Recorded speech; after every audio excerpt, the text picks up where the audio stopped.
Madam മാധ്യമ പ്രവർത്തകയായിരുന്നപ്പോഴില്ലേ ശ്രീലങ്കയിൽ പോയതും വേലിപ്പിള്ള പ്രഭാകരനെ കാണാൻ അഭിമുഖം നടത്താനായിട്ട് ഇവിടുന്ന് പോയത്? മാധ്യമ പ്രവർത്തകയായിരുന്നപ്പോൾ ശ്രീലങ്ക വരെ എത്താൻ പറ്റിയില്ല.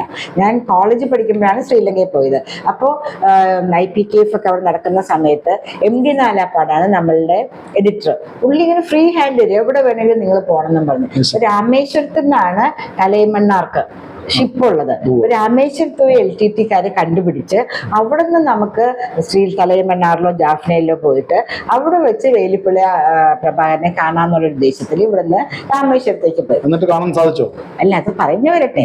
അത് കഴിഞ്ഞൊരു സൈക്കിൾ വാടകയ്ക്ക് കണ്ടുപിടിക്കണ്ടേ LTTക്കാർ, ചുമ്മാ നമുക്ക് കണ്ടാക്കാൻ പറ്റില്ല. ഇങ്ങനെ ചോദിച്ചു നടക്കുമ്പോൾ കുറെ പേര് എന്റെ പുറകെ നടക്കുകയാണ്. അവർക്ക് മനസ്സിലാവും ഞാൻ ഇവിടുത്തെ ഇന്റലിജൻസ് ഓഫീസറാണോ അതോ ശരിക്കുള്ള പത്രപ്രവർത്തകയാണോ എന്ന് മനസ്സിലാവില്ല. പിന്നെ തുറന്ന മൈതാനം പോലത്തെ ഒരു സ്ഥലത്തെത്തിയപ്പോൾ ഞാൻ എൻ്റെ സൈക്കിളും നിർത്തിയിട്ട് തിരിഞ്ഞു നോക്കിയിട്ട്, സഹോദരന്മാരെ എന്താ നിങ്ങൾ എന്നെ പിന്തുടരുന്നതെന്ന് ചോദിച്ചു. അപ്പോൾ അവർ നിങ്ങൾ എന്തിനാണ് രാമേശ്വരത്ത് വന്നിട്ട് LTTക്കാരുടെ ഹൈഡ് ഔട്ട് ഒക്കെ അന്വേഷിക്കുന്നത് എന്തിനാണെന്ന് പറഞ്ഞു. ഞാൻ പറഞ്ഞു ഞാൻ ജേർണലിസ്റ്റാണ്, ഇതാണ് എൻ്റെ ഐഡന്റിറ്റി കാർഡ്, എനിക്ക് സാറിനെ ഒന്ന് കാണണം, അണ്ണനെ കാണണം എന്ന് പറഞ്ഞു. അപ്പൊ അവർ ഞങ്ങളുടെ വീട്ടിലേക്ക് വരാൻ പറഞ്ഞു. എൻ്റെ ഒരു ധൈര്യം ഇപ്പൊ ഞങ്ങൾക്കൊന്നും പറ്റും തോന്നില്ല. ഇവരുടെ കൂടെ അവരുടെ വീട്ടിൽ പോയി. അപ്പൊ നമ്മൾ കേൾക്കുന്ന എന്താ, ഒരു വലിയ ഐശ്വര്യത്തിൽ വലിയ വലിയ വീടുകളിൽ വലിയ AC അതൊക്കെ ആയിട്ട് ജീവിക്കുന്ന. ഞാൻ വേണമെങ്കിൽ കുറച്ച് ഫോട്ടോ താങ്കൾക്ക് ഷെയർ ചെയ്ത് തരാം.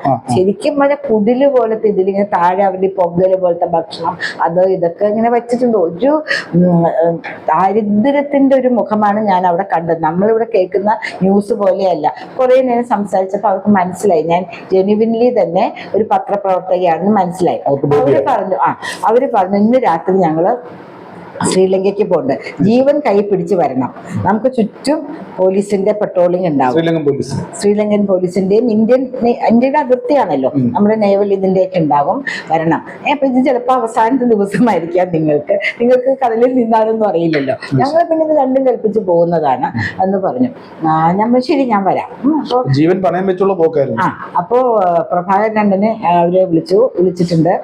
അപ്പം എന്തോ സംസാരിക്കാൻ എനിക്ക് മനസ്സിലായിട്ട് ഇങ്ങനെ ഒരു ലേഡിയെ കൊണ്ടുവരുന്നുണ്ടെന്ന്. അപ്പൊ നമ്മളതിൽ ഇടപെടാനായിട്ട് പറ്റില്ല, അവരുടെ കാര്യങ്ങൾ. അത് കഴിഞ്ഞ് വൈകുന്നേരമായപ്പോ ഞങ്ങള് തൂക്കിക്കൊല്ലാൻ പോകുന്ന പ്രതികൾക്ക് ഇഷ്ടമുള്ള ഭക്ഷണമൊക്കെ കൊടുത്തിട്ടാണ് തൂക്കിക്കൊല്ലാന്നൊക്കെ കേട്ടിട്ടുണ്ട്. അപ്പൊ ഞാൻ വിചാരിച്ചതിന്റെ അവസാനത്തെ അത്താഴമായിരിക്കും എന്നൊക്കെ വിചാരിച്ചു. എന്നാൽ ആ ചോരത്തെളുപ്പുള്ള പ്രായമാണ്, നമുക്കത് അതിനുശേഷമാണ് അനിതാ പ്രതാപ് എന്നൊക്കെ പറഞ്ഞിട്ട് ഇന്ത്യൻ എക്സ്പ്രസിന്റെ ലേഡി നേരിട്ട് പോയി കാണുന്നൊക്കെ. നമ്മൾ ഇതുപോലെ സാഹസമൊക്കെ കഴിഞ്ഞ് വളരെ വർഷങ്ങൾക്ക് ശേഷമാണ് അനിതാ പ്രതാപ് പോയപ്പോ എന്റെ ഒരു അഭിമുഖം കണ്ടിട്ട് ആരോ പറഞ്ഞു അനിതാ പ്രതാപ് അല്ലേ കണ്ടത്. ഞാൻ അദ്ദേഹത്തെ കണ്ടു എന്ന് പറഞ്ഞിട്ടില്ല, ഞാൻ സാഹസികമായ രീതിയിൽ അങ്ങോട്ട് പോകാനായിട്ട് ശ്രമിച്ചു എന്നുള്ളൂ. അപ്പൊ അവസാനത്തെ അത്താഴമൊക്കെ കഴിച്ച് ദൈവമേ, കാരണം നമ്മള് നേരെ സ്വർഗത്തിലേക്ക് പോകണമല്ലോ, അപ്പൊ എന്നൊക്കെ പറഞ്ഞ് ഇറങ്ങി. ഇവരെല്ലാം ഉണ്ട് ഇവരുടെ കയ്യിൽ, തോക്കും ഒക്കെ കണ്ട് ഇറങ്ങി. നമ്മള് ബോട്ടിൽ കുറേ എത്തിയപ്പോ ശരിക്കും നമുക്ക് അവിടെ ഈ എന്താണ് ധനുഷ്കോടിയിൽ നിന്ന് നോക്കുവാണെങ്കിലും മേഘങ്ങളൊന്നും ഇല്ലാത്ത സമയമാണെങ്കിലും നമുക്ക് തലൈമണ്ണാറ് കാണാൻ പറ്റും, ശ്രീലങ്കയുടെ അതിർത്തി കാണാൻ പറ്റും കേട്ടോ. അപ്പൊ അങ്ങനെ നമ്മൾ പോയിക്കൊണ്ടിരിക്കും. കുറേ അങ്ങ് പോയി കഴിഞ്ഞപ്പോ ബോട്ടുകളൊക്കെ ഉണ്ട്, പക്ഷെ നമുക്കൊരു ഇതൊന്നും ഉണ്ടായിട്ടില്ല. നമ്മളിങ്ങനെ കാണാത്ത പോലെയൊക്കെയാണ് ഇരിക്കുന്നത്. എന്തായാലും അവർക്കറിയാം ബോട്ടിൽ ആൾക്കാരൊക്കെ ഉണ്ടെന്ന്. ഭയങ്കര കടൽക്ഷോഭം, കടൽ ചുരുക്ക് എന്ന് പറയില്ലേ, ഒരു വിധത്തിലും ബോട്ടിന് പോകാൻ ഇങ്ങനെ ഇങ്ങോട്ട് റോൾ ചെയ്ത് ഇങ്ങനെ തിര വന്നിരിക്കുക. അത്തരം ഒരു കടൽക്ഷോഭമല്ലേ 64 നമ്മുടെ രാമേശ്വരത്തുണ്ടായത്? അതെ, അതുപോലെ ഭയങ്കര കടൽക്ഷോഭം. അപ്പൊ കുറെ നേരം അവര് പറഞ്ഞു അക്കാ നമുക്ക് മുന്നോട്ട് പോകാൻ പറ്റില്ല, ചിലപ്പോ നമ്മുടെ ജീവിതം പോലീസ് അല്ലാണ്ട് തന്നെ അവസാനിക്കും, കടലില് കടലിൽപ്പെട്ട് ചത്തുപോകും, അപ്പൊ നമുക്ക് മടങ്ങി പോകണം എന്നാണ് കിട്ടിയേക്കുന്ന നിർദ്ദേശം എന്ന് പറഞ്ഞു. നമ്മൾ ശരി എന്ത് ചെയ്യാൻ പറ്റും, അക്കിക്ക് വിഷമമുണ്ടെന്ന് തീർച്ചയായും വിഷമമുണ്ട്, പക്ഷെ നിങ്ങളുടെ എല്ലാവരുടെയും ജീവിതം എന്റെ ജീവിതവും പ്രധാനത്തിന് വേറൊരു അവസരത്തില് കാണിച്ചു തരാമെന്ന് അവർ പറയുകയും ചെയ്തു. പക്ഷെ നമുക്ക് അവിടെ ഒരു ദിവസം സ്റ്റേ ചെയ്ത് പിറ്റേ ദിവസം ആണെങ്കിലും കാണാനുള്ള സമയം അല്ല, പിറ്റേ ദിവസം ഈ കടലിൽ തന്നെ പോകണ്ടേ, ക്ലൈമറ്റ് മാറ്റം അല്ല. അപ്പൊ കേൾക്കും. അപ്പൊ നമ്മള് തിരിച്ച് വീട്ടിൽ വന്നു. എന്നിട്ട് ഇവരുടെ തന്നെ സ്ഥലത്ത് LTTയുടെ ഇവര് കണക്ട് ചെയ്തു, പ്രഭാകരൻ അണ്ണനായിട്ട് കണക്ട് ചെയ്തു. എന്നിട്ട് പറഞ്ഞു തങ്കച്ചി എന്ന് പറഞ്ഞാൽ സംസാരിച്ചേ വിഷമിക്കുന്ന ഫോണിൽ കൂടെ ഒരു അവസരം വരും തങ്കച്ചിക്ക് കാണാനായിട്ട്. ഇപ്പൊ ഞങ്ങളുടെ അവസ്ഥയൊക്കെ തങ്കച്ചി താമസിക്കും, മനസ്സിലായില്ലേ? നിങ്ങൾ അവിടെ കാണിക്കുന്ന പോലെയൊന്നും അല്ലല്ലോ. നിങ്ങൾ വരുന്ന അറിഞ്ഞിട്ട് ഞങ്ങൾ ഇങ്ങനെ ആയതുമല്ല, ഞങ്ങളുടെ ജീവിതശൈലി ഇങ്ങനെ തന്നെയാണ്. അതായത് പത്രമാധ്യമങ്ങളിൽ നിങ്ങൾ അറിഞ്ഞ പോലെ അല്ല ഞങ്ങളുടെ ജീവിതശൈലി എന്ന് മനസ്സിലായല്ലോ. നിങ്ങൾ വരുന്ന ഞങ്ങൾ അറിഞ്ഞിട്ടില്ല, അതിനുവേണ്ടി നിങ്ങൾ ഇതാക്കിയതല്ല, നിങ്ങളെ ഫോളോ ചെയ്ത് പോയിട്ട് ഞങ്ങൾ കണ്ടുപിടിച്ച് ഇങ്ങോട്ടേക്ക് കൊണ്ടുവരാണ് ചെയ്തത്. അപ്പം എന്താണ് ഞങ്ങളുടെ ഇവിടുത്തെ ഞങ്ങള് ഒന്നും പറയുന്നില്ല, എത്രയോ തലമുറകളായിട്ട് ഞങ്ങൾ താമസിക്കുന്നതാണ് ശ്രീലങ്കയിൽ. പെട്ടെന്ന് ഞങ്ങൾ ഇവിടുത്തെ ഒരു കുടിയേറ്റക്കാരാവുന്നു എന്നൊക്കെ പറയുമ്പോൾ ഞങ്ങളതെങ്ങനെ സഹിക്കും, ഞങ്ങൾക്ക് എങ്ങനെ ഉൾക്കൊള്ളാൻ പറ്റും എന്നൊക്കെ പറഞ്ഞത് കുറേ നേരം സംസാരിച്ചു. എന്നിട്ട് പറഞ്ഞു ഇനി ഒരു അവസരം വരുമ്പോ ഏകദേശം നിങ്ങൾ എത്ര മിനിറ്റ് നേരം ഫോണിൽ സംസാരിച്ചു? മിനിറ്റൊന്നുമല്ലായിരിക്കും, കുറേ നേരം സംസാരിച്ചു. അദ്ദേഹത്തിന് വളരെ വയർലെസ് ഫോണൊന്നും അങ്ങനെ നമുക്ക് ആ സമയത്ത് 87 ആയിരിക്കണം, 87 അവസാനമായിരിക്കും. എൻ്റെ അടുത്ത് അതിന്റെ പേപ്പർ കട്ടിങ്സ് ഒക്കെ ഉണ്ട്. പുലിമടയിൽ ഒരു കാരണം 88 എനിക്ക് ബെസ്റ്റ് വുമൺ ജേർണലിസ്റ്റിന്റെ അവാർഡ് കിട്ടിയത്. അപ്പോ 87 അന്ന് ഞാൻ പേപ്പർ കട്ടിങ്സ് 87 ആയിരിക്കും. അപ്പോൾ എന്താണ് അങ്ങനെ അദ്ദേഹത്തോട് കുറേ സംസാരിച്ചു. അത് കഴിഞ്ഞിട്ട് പിറ്റേ ദിവസത്തെ ട്രെയിനിൽ ഞാൻ ഇങ്ങോട്ടേക്ക് റിസർവേഷൻ. നിങ്ങൾക്ക് കിട്ടിയ ഫുഡ് എന്താ? നോൺ വെജോ? അയ്യോ, വെജ് നമ്മൾ ഈ അവരുടെ പൊങ്കൽ എന്നൊക്കെ പറഞ്ഞിട്ട് അവര് തമിഴന്മാര് കഴിക്കൂലേ. പിന്നെ രാമേശ്വരത്ത് അങ്ങനെ നോൺ വെജ് ഒന്നും അധികം ഇല്ലല്ലോ. അതെ, അവിടെ അതാ പറഞ്ഞ പൊങ്കലൊക്കെ പോലെ ഇങ്ങനെ ചെറിയ വട്ടം കയറിയ പാത്രത്തിലൊക്കെ പാചകം ചെയ്യുന്നുണ്ട്. അങ്ങനത്തെ ഫുഡാണ്. ഇല്ല, ഞാൻ കണ്ടില്ല കേട്ടോ, അതിന്റെ മണം പോലും എനിക്ക് വന്നില്ല. അത് ചോദിക്കാൻ കാര്യം, തമിഴ്നാട്ടിലൊരു നേതാവുണ്ട്, അയാൾ പറയുന്നു അയാൾ കാണാൻ ചെന്നപ്പോഴത്തേക്ക് ആമയുടെ ഇറച്ചി കിട്ടി, മറ്റേ ഞണ്ടിന്റെ ഇറച്ചി കിട്ടി എന്നൊക്കെ അയാൾ വീരവാദം മുഴക്കുന്നുണ്ട്. അതുകൊണ്ടാണ് ഞാൻ എടുത്തു ചോദിച്ചത് നിങ്ങൾക്ക് എന്താണ് അവരുടെ ക്യാമ്പിൽ നിങ്ങൾക്ക് ലഭിച്ചിരുന്ന ഭക്ഷണം എന്ന് ചോദിച്ചതിന്റെ കാര്യം. അത് എന്തെന്നൊക്കെ പറയുന്നേ, ഇതെന്തൊക്കെയാ അവര് പറയുന്നത്? അവര് സുഖവാസ കേന്ദ്രം നടത്തുമായിരുന്നോ? അവരെന്താ റിസോർട്ട് നടത്തുമായിരുന്നു? അവരുടെ ഒരു ജന്മഭൂമിക്ക് വേണ്ടിയിട്ട്, അല്ലെങ്കിൽ അവരുടെ ജന്മഭൂമിയിൽ അവർക്ക് സ്വതന്ത്രമായിട്ട് ജീവിക്കാൻ വേണ്ടിയിട്ട് ഉള്ളൊരു സമരപാതയിലായിരുന്നു അവര് ആ സമയത്ത്. അതായത് ഞങ്ങൾ മരിച്ചാലും ഞങ്ങളുടെ പിന്തലമുറക്കാർ ഇവിടെ മാന്യമായി ജീവിക്കണം എന്ന ഒരു ഉദ്ദേശത്തോടെയാണ് അവർ അവിടെ പൊരുതിയിരുന്നത്. ഇവിടെ നിന്ന് എന്നോട് ഇറങ്ങിപ്പോവാൻ എനിക്ക് പറഞ്ഞാൽ എങ്ങനെയായിരിക്കും? ഇതെന്റെ ജന്മഭൂമിയാണ്. എന്റെ ജന്മഭൂമിയിൽ നിന്ന് ഞാൻ ഒരു ഡീവിയേറ്റ് ആയിട്ട് പറയട്ടെ, പല ഇതിലും ഞാൻ പറയാറുള്ളതാണ്, എന്റെ ആത്മാവിന് ജീവിതത്തിൽ എല്ലാവരും വിശ്വസിക്കുന്നു. മുസ്ലിംസ് വിശ്വസിക്കുന്നു, ക്രിസ്ത്യൻസ് വിശ്വസിക്കുന്നു, ഹിന്ദുസ് വിശ്വസിക്കുന്നു.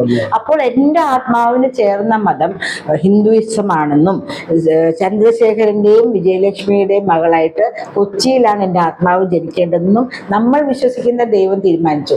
ആ ദൈവത്തിന് എന്റെ ആത്മാവിന് ചെയ്യുന്നത് ജോസഫിന്റെയോ ലില്ലിക്കുട്ടിയുടെയോ മകളായിട്ട് എന്തെങ്കിലും അവൾ ജനിച്ചേനെ ഓസ്ട്രേലിയയിലോ അമേരിക്കയിലോ അന്റാർട്ടിക്കയിലോ ജനിച്ചേനെ, അല്ലെങ്കിൽ എന്താണ് യൂസഫിന്റെയോ ഫാത്തിമയുടെയോ മകളായിട്ടാണ് ജനിക്കേണ്ടത് എന്റെ ആത്മാവെന്ന് തോന്നിയിരുന്നെങ്കിൽ ഞാൻ സൗദി രാജ്യങ്ങളിലോ ഇവിടെ തന്നെ എവിടെയെങ്കിലും ഒരു മുസ്ലിം ആയിട്ട് ജനിച്ചേനെ.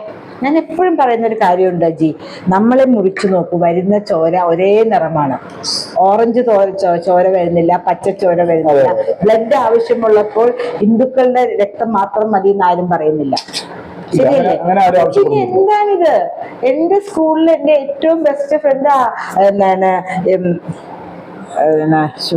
അഫ്രോസ്. എന്റെ ഒന്ന് കട്ട് ചെയ്തോളൂ വേണമെങ്കിൽ. എന്റെ സ്കൂളിൽ എന്റെ ബെസ്റ്റ് ഫ്രണ്ടിന്റെ പേര് അഫ്രോസ് എന്നായിരുന്നു. അപ്പൊ ഒരു വിവേചനമോ ഒന്നുമോ ഇല്ല, തലയിൽ കൂടെ മൂടലില്ല, ഒന്നുമില്ല. മൂടിക്കോട്ടെ, അതൊക്കെ ഓരോരുത്തരും ചിന്താഗതി. ഇപ്പൊ നമ്മൾ രാജസ്ഥാനിൽ പോകുമ്പോൾ അവിടെയുള്ള ഹിന്ദു വനിതകളെ മുഖം മറച്ചാണ് ഇരിക്കുന്നത്. അപ്പൊ അതൊക്കെ ഓരോരുത്തർ രീതി, അതിനൊന്നും ഒരു പ്രശ്നമില്ല. പക്ഷെ എന്തിനു നമ്മൾ തമ്മിലൊരു ഇത്? നമ്മൾ പോകേണ്ടതൊക്കെ സ്വർഗം തന്നെയാണ് എല്ലാരും പറയുന്നത്. ഒരുമിച്ച് അങ്ങോട്ടേക്ക് പോകുമ്പോൾ സ്വർഗത്തിൽ തന്നെ നമ്മൾ എത്തിപ്പെടുമെന്ന് ആരും വന്ന് സാക്ഷ്യപ്പെടുത്തിയില്ല. ഞാൻ പറയാണ്, ഞാൻ പലപ്പോഴും ചിന്തിക്കുക, ചെറുകഥ എഴുതിയിട്ടുണ്ട്. നമ്മൾ തനിച്ച് മരിക്കുന്നു, നമ്മളൊരു അപകടത്തിൽപ്പെട്ട് മരിച്ചു എന്ന് വിചാരിച്ചോളൂ, കുറെ ആത്മാക്കൾ നമ്മളോടൊപ്പം ഉണ്ടാവും, നമുക്ക് പേടിക്കാണ്ട് പോകാൻ പറ്റും. പിന്നെ ഞാനിങ്ങനെ ആലോചിക്കുകയാണ്, ആത്മാക്കൾക്കും ഓരോ വെലോസിറ്റി ഉണ്ടാവും പോകുന്നതിന്. കൊച്ചുകുട്ടികൾ ഓടിപ്പോവും, വലിയ ആൾക്കാർ പതുക്കെ പതുക്കെ പോകും. നമ്മൾ ഇവിടെ കിട്ടുന്ന നമ്മൾ രണ്ടും കൂടെ എന്ത് ഇതിൽ നിൽക്കുന്നു, ഇടികൂടി കൂടുന്നുണ്ടോ? ഇവിടെ എല്ലാവരെയും ഉൾക്കൊള്ളാനുള്ള ഭൂമിക്ക് വിസ്തീർണമുണ്ട്. അപ്പൊ നമ്മൾ എന്തിനാ തമ്മിൽ ഫൈറ്റ് ചെയ്യണം? അതായത് താൻ ജനിച്ച മണ്ണിൽ ജീവിക്കാൻ വേണ്ടിയായിരുന്നു അവരുടെ പോരാട്ടം എന്നതാണ് മാഡം പറഞ്ഞിടത്തോളം ഞാൻ മനസ്സിലാക്കുന്നു. എന്തായാലും അത് ചോദിക്കാൻ കാര്യം, അദ്ദേഹത്തെ പറ്റിയുള്ള വീഡിയോകളൊക്കെ ധാരാളം ഇപ്പം നമുക്ക് യൂട്യൂബിലാണേലും നെറ്റിലാണേലും കാണാൻ സാധിക്കും. അദ്ദേഹത്തെ പറ്റി ഞാൻ അറിഞ്ഞിടത്തോളം ഒരു മഹാനായ നേതാവായിട്ടാണ് എനിക്ക് ഫീൽ ചെയ്തത്. കാരണം അദ്ദേഹം നിരൂപിച്ചിരുന്നെങ്കിൽ അദ്ദേഹത്തിന്റെ ഭാര്യ കുട്ടികളെയൊക്കെ സുരക്ഷിതമുള്ള ഏതെങ്കിലും രാജ്യത്തിലാക്കിയിട്ട് അയക്ക് ഇവിടെ പൊരുതാമായിരുന്നു. അദ്ദേഹം ഒരിക്കലും അത് ചെയ്യാൻ തയ്യാറായില്ല. അദ്ദേഹം എന്ന് ഉദ്ദേശിച്ചത് വേലിപ്പിള്ള പ്രഭാകരൻ എന്ന LTTയുടെ തലവനെ. പക്ഷേ അതൊന്നും ചെയ്യാതെ ആ സ്വന്തം കുടുംബങ്ങളും ഭാര്യ കുട്ടികളും താൻ എവിടെ നിൽക്കുന്നു അവിടെ തന്നെ നിൽക്കണം, ജീവിച്ചാലും ഇവിടെ ജീവിക്കണം, മരണപ്പെട്ടാലും ഇവിടെ തന്നെ നമ്മൾ മരണപ്പെടണം എന്ന ധീരതയോട് പൊരുതിയ നേതാവാണ്. ആ നേതാവിനെ കേരളത്തിൽ നിന്ന് ആദ്യമായി പോയി കണ്ട വനിതാ ലേഖ എന്ന കാണാൻ സാധിച്ചില്ല. ഇതിൽ നമ്മൾ പോയി, നമ്മൾ 99% എത്തി. പക്ഷെ അന്നത്തെ ആ കാലാവസ്ഥ മോശം കാരണമാണ് നമുക്ക് മടങ്ങേണ്ടി വന്നത്. പിന്നെ നമുക്ക് അവിടെ സ്റ്റേ ചെയ്ത് കാണാനുള്ള സൗകര്യം സംവിധാനം ഇല്ല, അവിടെ ഇല്ല. കാരണം നിങ്ങൾ പോയതും ഈ പറഞ്ഞ പോലെ അതെ റിസ്ക് എടുത്ത് പോയ കേസാണ്. അപ്പം അത്ര ഒരു നേതാവിനെ നിങ്ങൾ ചെന്ന് കണ്ടെന്ന് പറയുമ്പോഴത്തേക്ക് അത് എനിക്ക് വളരെ സന്തോഷം തോന്നി. അദ്ദേഹത്തെ പറ്റിയുള്ള ജീവിത ചരിത്രങ്ങളും വിവരങ്ങളൊക്കെ അറിഞ്ഞപ്പോൾ വളരെ അഭിമാനം തോന്നി. ആ മഹാനായ നേതാവുമായിട്ട് വയർലെസ്സിലൂടെ സംസാരിച്ചതിൽ എന്താണ് മാഡത്തിന് എന്തെങ്കിലും ഒരു അനുഭവം കാണുമല്ലോ അദ്ദേഹത്തെ പറ്റി നമുക്ക്. കാരണം 20-30 കിലോമീറ്ററിന് അപ്പുറം ഫോണിലൂടെയാണ് നാം സംസാരിച്ചാലും ഒരു സംസ്ഥാനം, ഒരു രാജ്യം തന്നെ തിരയുന്ന ഒരു തീവ്രവാദികളുടെ ലിസ്റ്റിലാണ് ആ രാജ്യം അദ്ദേഹത്തെ ഉൾപ്പെടുത്തി വെച്ചിരുന്നത്. നേതാവാണ് ആ നേതാവ്.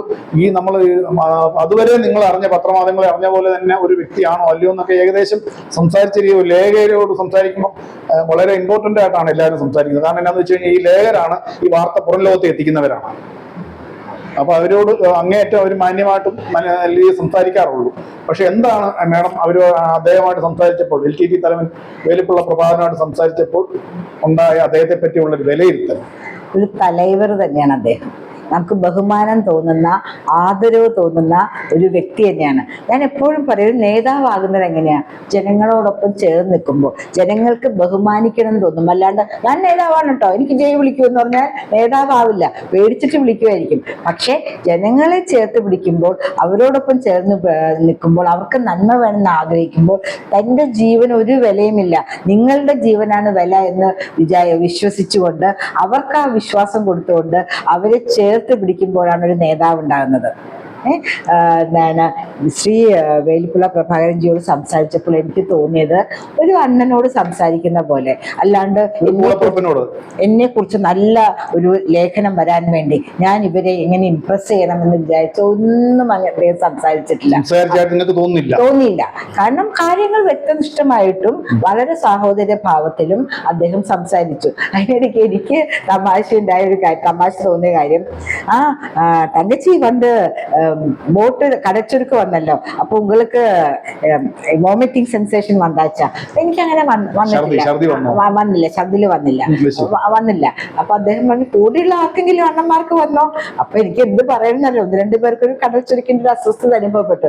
ഞാൻ പറഞ്ഞു, അല്ല അങ്ങനെയില്ല. അപ്പൊ അദ്ദേഹം പറയാൻ, തങ്കച്ചിക്ക് എങ്ങനെയാണ് കള്ളം പറയേണ്ടതെന്ന് അറിയാം, എനിക്ക് എന്റെ സഹപ്രവർത്തകരെ നന്നായിട്ട് അറിയാം. തങ്കച്ചി അവരെ സേഫ് ഗാർഡ് ചെയ്യാൻ എനിക്കെങ്ങാനും അവരോട് ദേഷ്യം, അല്ലെങ്കിൽ എനിക്ക് അവരോട് എങ്ങാനും ഇതെന്താണ്, നമ്മളൊരു ആർമിയാണല്ലോ, ആർമിയിൽ പ്രവർത്തിക്കുന്നവർക്ക് ഇങ്ങനെ വരാമോ എന്ന് തോന്നാമോ എന്നൊക്കെ വിചാരിച്ച് തങ്കച്ചി അവരെ അതൊക്കെ സേഫ് ഗാർഡ് ചെയ്യാനല്ലോ നന്നായി. അത് നല്ല സ്വഭാവമാണ്. ഒരു മുതിർന്ന ഉദ്യോഗസ്ഥൻ റിപ്പോർട്ട് ചെയ്യുമ്പോൾ ചെറിയ ചെറിയ കാര്യങ്ങളൊക്കെ അവോയ്ഡ് ചെയ്യുക. അവരെന്തിനാണ് ഒരു ചെറിയ മറ്റേ കണ്ണിൽ കൂടെ അവനൊരു ബലമില്ലാത്തവനാണ്, അങ്ങനെ ഒരു വിചാരം എനിക്ക് തോന്നുന്നുണ്ടല്ലോ. പക്ഷെ എനിക്ക് എൻ്റെ എല്ലാവരെയും പറയാം, എൻ്റെ കുളന്തങ്ങൾ പശുങ്കള് താനല്ലേ, അങ്ങനെയാണ് പറഞ്ഞത്. എൻ്റെ തമ്പിമാരല്ലേ, എല്ലാവരെയും എനിക്കറിയാം. അവരുടെ ഓരോരുത്തരുടെയും ജീവൻ പോകുമ്പോൾ എൻ്റെ സ്വന്തം മകന്റെ ജീവൻ പോകുന്ന പോലെയാണ് എനിക്ക് തോന്നുന്നത്. എൻ്റെ കൈയും കാലും വെട്ടുന്നത് പോലെയാണ് അവർക്ക് പരിക്കേൽക്കുമ്പോൾ തോന്നുന്നത്. ഞങ്ങൾ ഒരു സത്യത്തിന് വേണ്ടി നിലകൊള്ളുന്നു. ഞങ്ങളുടെ മാതൃരാജ്യം, ഞങ്ങളിവിടെ വേറെ ആൾക്കാരല്ല, ഞങ്ങളുടെ മാതൃരാജ്യത്തിൽ ആത്മാഭിമാനത്തോടെ ജീവിക്കുവാൻ വേണ്ടി മാത്രമാണ് ഞങ്ങൾ പരിശ്രമിക്കുന്നത്. അതേതറ്റം വരെ അതാണ് ഞാൻ പറയുന്നത്. അദ്ദേഹത്തിന് ഒരു വ്യക്തമായ ധാരണയുണ്ടായിരുന്നു. അല്ലാണ്ട് എനിക്ക് ആ രാജ്യം കെട്ടിപ്പിടിച്ച് അവിടെ രാജാവായിട്ടിരിക്കണം എന്നൊന്നും അദ്ദേഹത്തിന് ചിന്തയുണ്ടായില്ല. ആത്മാഭിമാനം ഓരോ മനുഷ്യനും ഏറ്റവും വിലപ്പെട്ട കാര്യമാണ്. ശരിയല്ലേ? അത് വിട്ടുകൊടുത്ത് അത് ജീവിക്കില്ല. വിട്ടുകൊടുത്ത് ആത്മാഭിമാനവും മാതൃഭൂമിയും ജന്മഭൂമിയും ആണ് ഒരു മനുഷ്യന് ഏറ്റവും വലിയ കാര്യം. അപ്പൊ ജന്മഭൂമിയിൽ ആത്മാഭിമാനത്തോടെ ജീവിക്കുവാനായിട്ട് വേണ്ടി എന്തറ്റം വരെ പോകാനും ആൾക്കാരോടൊപ്പം സ്വന്തം തല നീട്ടിക്കൊടുക്കാനും അദ്ദേഹത്തിന് യാതൊരു മടിയുമില്ല എന്നാണ് എനിക്ക് അദ്ദേഹം സംസാരിച്ചപ്പോൾ മനസ്സിലാക്കാൻ സാധിച്ചത്. Very good, very good, very good.